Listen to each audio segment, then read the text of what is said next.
बिस्मिल्लाहिर्रहमानिर्रहीम। अस्सलाम वालेकुम। आज 20 अगस्त है और दिन है मंगल का। आज इस्लामाबाद हाई कोर्ट में जस्टिस मियां गुल हसन औरंगजेब साहब की अदालत में पीटीआई के 4 से 5 जबरी तौर पर गुमशुदा कारकुनान या उनके फैमिली मेम्बर्स के हवाले से अहम समाअत थी। आज की समाअत वैसे तो 50 मिनट से ज़्यादा की थी, उस पर बाद में तफसील से बात करेंगे कि 50 मिनट तक क्या होता रहा और ख़ास तौर पर डॉक्टर बाबर रहमान साहब ने कौन से अहम हक़ाइक़ अदालत के सामने रखे। लेकिन अभी मैं आपको आज की समाअत का क्रक्स बता देता हूँ।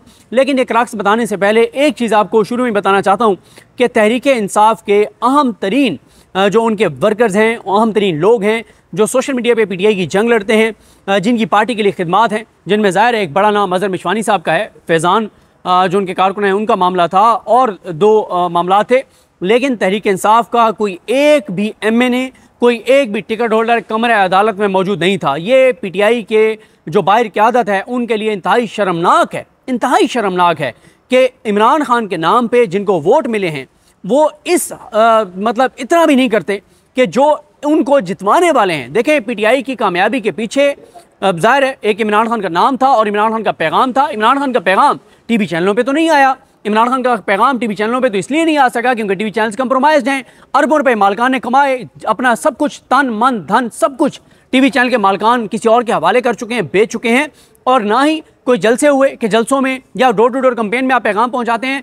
इमरान खान का पैगाम अवाम तक सिर्फ एक वाया से पहुंचा और वो था सोशल मीडिया। और सोशल मीडिया में तहरीक इंसाफ की सोशल मीडिया के लोगों का या इन टीमों को बनाने में इनका अज़हर मिशवानी का और कुछ और इनके दोस्तों का क्या किरदार है वो किसी से ढका छुपा नहीं है। लेकिन ये बहुत अफसोसनाक है कि किसी भी पॉलिटिकल पार्टी के इतने अहम लोग जो हैं, इससे पहले शहबाज गिल साहब के भाई का केस चलता रहा, उसमें भी खैर कोई नहीं आता था, लेकिन ये शुरू में कहना बहुत ज़रूरी था। अब मैं आपको बताता हूँ कि अदालत ने आज अटारनी जनरल के पेश होने पर, मंसूर उस्मान अवान साहब के पेश होने पर 48 घंटे की मोहलत दी है, क्योंकि अटारनी जनरल पाकिस्तान ने पेश होकर अदालत से ये कहा कि वो वज़ीर आज़म के सामने मामला रखना चाहते हैं, अदालत टाइम दे। अदालत ने वो ज़्यादा लंबा टाइम चाहते थे, लेकिन अदालत ने लंबा टाइम देने की इस्तदा मुस्तरद करते हुए, अटारनी जनरल की ख्वाहिश को मुस्तरद करते हुए अदालत ने सिर्फ 48 घंटे की मोहलत दी है। जस्टिस मियां गुल हसन औरंगजेब ने जुमेरात तक का टाइम दिया है अज़हर मिशवानी साहब के भाई ज़हूर मिशवानी, मज़हर मिशवानी साहब की बाजियाबी के लिए, जो पीटीआई के कारकुन हैं फैज़ान, उनकी बाजियाबी के लिए। और आज एक और मुझे उनका नाम तो कंफर्म नहीं है, जो पीटीआई के एक और कारकुन जबरी तौर पे लापता हैं, उनकी मिसेस सैरिश बहराम, उन्होंने भी आज अज़हर सिद्दीक एडवोकेट साहब उनके वकील हैं, आज अज़हर सिद्दीक साहब तो पेश नहीं हुए क्योंकि आज वैसे ही जो एतराज़ात है वो रिमूव होने थे, वो हो गए, तो उनका भी यहाँ पे लग गया। और आई थिंक नईम धूल जो हैं उनका मामला भी इस्लामाबाद हाई कोर्ट में आना था, वो आया ही नहीं आया, उसकी मैं डिटेल नहीं ले सका। और रिजवान के हवाले से भी दरख्वास्त दायर की गई है। रिजवान मलिक जो पीटीआई के मीडिया के अहम मीडिया सेल के अहम जो हैं वो रुकन थे, अहम अहदेदार थे। तो आज अटारनी जनरल पाकिस्तान को जुमेरात तक का टाइम दिया गया है। साथ ही आज 4-5 चीज़ें बहुत बहुत बहुत अहम हैं। एक चीज़ बहुत अहम यह है कि अज़हर मिशवानी की फैमिली के साथ 9 मई के बाद क्या कुछ होता रहा, उसकी कि कब कब कौन जबरी तौर पर गुमशुदा हुआ, उनके वालिद कितने दिन गुमशुदा रहे, अज़हर मिशवानी खुद कितने अर्सा लापता रहे, उनके भाई पहले कितने दिन लापता रहे, उसके ऊपर FIRs कहाँ पे हुई, FIRs में क्या लिखा गया था, उसके बाद उनकी फैमिलीज़ को थ्रेट्स कैसे मिलते रहे, उसके बाद अदालतों में कौन कौन से मामलात गए थे, अदालतों में कौन कौन सी रिट पिटिशंस हुई थी, किस किस रिट पिटिशन पे क्या ऑर्डर आया था, कौन सा मामला कितना अर्सा अदालतों में चलता रहा, ये पूरा रिकॉर्ड जस्टिस मियां गुल हसन औरंगजेब साहब ने तलब कर लिया है। और उन्होंने ये रिकॉर्ड इसलिए मांगा है, उन्होंने कहा देखें इनके भाई बाजियाब तो होंगे, इनके भाई आ तो जाएंगे, लेकिन अदालत इस मामले पर जजमेंट देना चाहती है। और अदालत जजमेंट जब देगी तो अदालत ये सारे फैक्ट्स लिखना चाहती है कि किस किस तरह से जबरी तौर पर गुमशुदगियाँ हुई, क्या कुछ हुआ, कैसे पुलिस बेपास थी, क्या, ये सारा कुछ अदालत अपने ऑर्डर में लिखना चाहती है। और मुझे ये नज़र आ रहा है कि इस केस में कोई बड़ा फैसला जो है मियां गुल हसन औरंगजेब साहब जो है जारी करेंगे। दूसरा जो अहम तरीन पॉइंट है वो ये है कि CCTV फुटेज तलब कर ली गई है। अज़हर मिशवानी की फैमिली के पास CCTV फुटेज है जब उनके भाइयों को वहाँ से ले जाया गया, और वो CCTV फुटेज जो है वो प्रोजेक्टर के ऊपर, बड़ी स्क्रीन के ऊपर जुमेरात को कमरा अदालत में चलाई जाएगी। आप देखना होगा कि वो फुटेज कितनी देर की है, उसमें कुछ नज़र आ रहा है नहीं आ रहा, क्योंकि एक फुटेज के बारे में तो बताया गया कि उसमें शायद नंबर प्लेट्स जो हैं गाड़ी की वो भी नज़र आ रही हैं।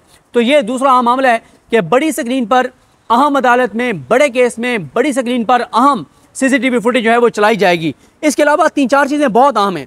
CVs मांगी गई हैं। अज़हर मिशवानी साहब के जो भाई हैं, मज़हर मिशवानी और ज़हूर मिशवानी साहब, इनकी CVs मांगी गई हैं। इनकी क्वालिफ़िकेशन क्या है, ये लेक्चरर हैं, ये प्रोफेसर हैं, ये पढ़ाते हैं, इनका क्रिमिनल रिकॉर्ड है या नहीं, ये पूछा गया है ताकि अदालत लिख सके अपने ऑर्डर में कि जिनका सियासत से कोई तल्लुक नहीं था उनके साथ क्या कुछ किया गया। और अदालत ने आज एक और बात भी की है कि अगर किसी ने कोई जुर्म भी किया है या किसी से आपको शिकायत है, किसी को शिकवा है, कोई आपका पॉलिटिकल अपोनेंट है, उसकी सज़ा आप उसके ख़ानदान को नहीं दे सकते। उसके एक्ट के ज़िम्मेदार उसके फैमिली मेम्बर्स नहीं हैं, और फिर वो फैमिली मेम्बर्स जो ए पॉलिटिकल हैं, जिनका सियासत से कोई तल्लुक नहीं है। उसके बाद अदालत ने एक और चीज़ अहम पूछी है, ये सबसे अहम नुक्ता है मेरा ख्याल है आज की समात का सबसे अहम नुक्ता, और ये जब अदालत अपनी जजमेंट में लिख देगी तो ये जबरी गुमशुदगी के तमाम केसेस में ये चीज़ कोर्ट होगी, हवाले दिए जाएंगे मियां गुल हसन और निज़र साहब की जजमेंट के।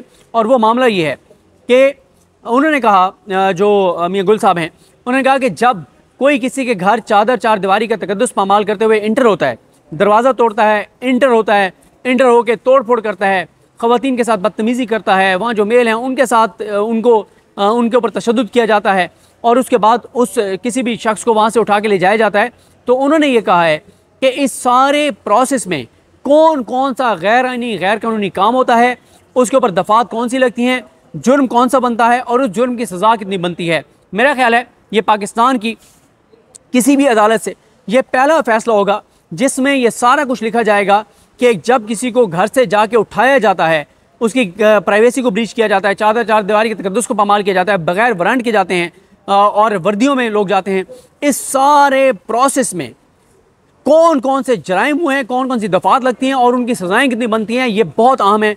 और इसमें अदालत शायद ये भी लिख दे, ये भी बता दे कि जबरी तौर पर गुमशुदा करने वालों के साथ क्या होना चाहिए, उनकी सज़ाएँ क्या बनती हैं, इस पर भी अदालत जो है वो जा सकती है।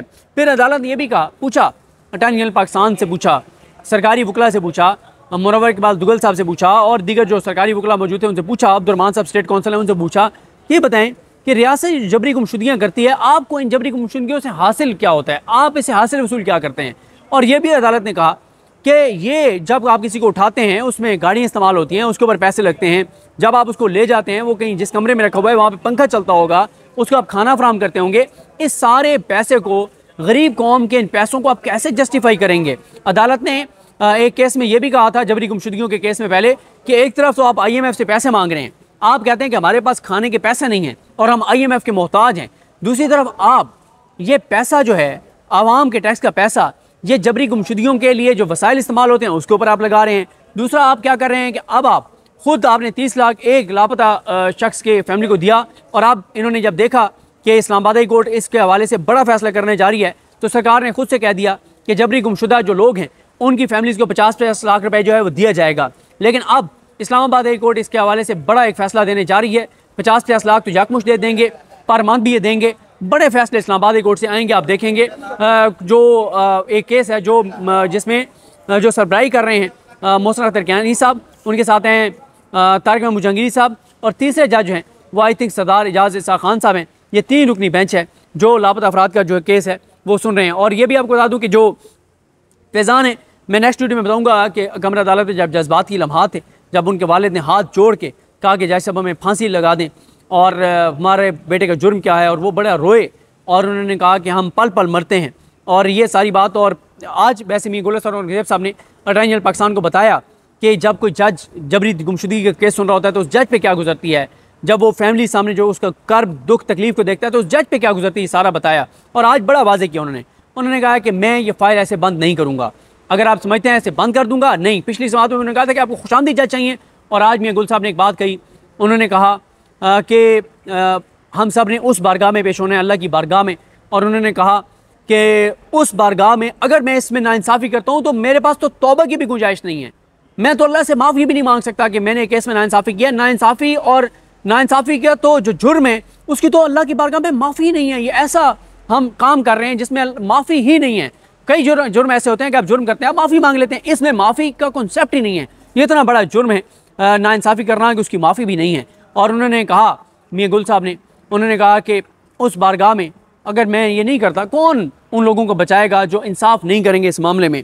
और उन्होंने जो है वो आज आखिरी एक रास्ता दिया है, उन्होंने कहा है कि जुमेरात तक अटॉर्नी जनरल पाकिस्तान को कहा है, शुरू में अटॉर्नी जनरल पाकिस्तान ने जब टाइम मांगा और उनको जुमेरात तक का टाइम दिया गया कि वो प्राइम मिनिस्टर से बात करेंगे, जुमेरात तक का टाइम दिया गया, तो उनको शुरू में ही जाने का कह दिया गया था मियां गुल साहब की जानिब से। लेकिन उसके बाद फिर बाबा रवान साहब ने और आमना साहिबा ने जो उनके साथ अज़हर मिशवानी साहब के केस में उनको असिस्ट कर रही हैं, वो बड़ी तैयारी के साथ वो भी पेश होती हैं।